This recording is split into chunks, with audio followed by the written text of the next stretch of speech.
बिस्मिल्लाहिर्रहमानिर्रहीम। हज़रात मुहतरम, अल्लाह तबारक व तआला ने नबी पाक सल्लल्लाहु अलैहि वसल्लम की उम्मत को बहुत बड़ा मकाम अता फरमाया है।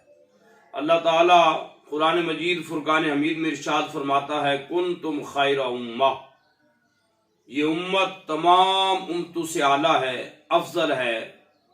सरकार दो आलम सल्लल्लाहु अलैहि वसल्लम ने फरमाया कि जब इस उम्मत में कोई बंदा किसी को हिदायत का रास्ता दिखाता है, तबलीग करता है, और वो बंदा हिदायत के रास्ते पे आ जाता है, एक नमाजी बेनमाजी नमाजी बन जाता है, कुरान की तिलावत ना करने वाला कुरान का तिलावत करने वाला बन जाता है।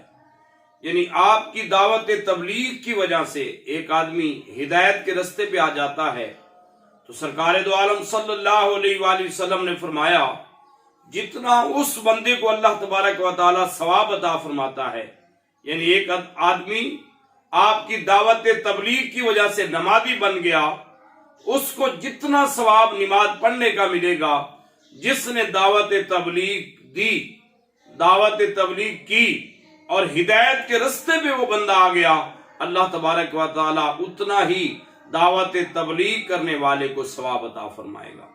बहुत अच्छा अमल है कि हम एक दूसरे को दावत तबलीग दें, अपने घर में, अपनी फैमिली में, अपने दोस्तों में लोगों को नमाज की दावत दें, कुरान पढ़ने की दावत दें, ताकि अल्लाह तबारक व तआला हमारे मुसलमान भाइयों को नमाजी बनाए, कुरान की तिलावत करने वाला बनाए। अल्लाह तबारक व तआला हमें भी सवाब अता फरमाएगा। अल्लाह ताला अमल करने की तौफीक अता फरमाए।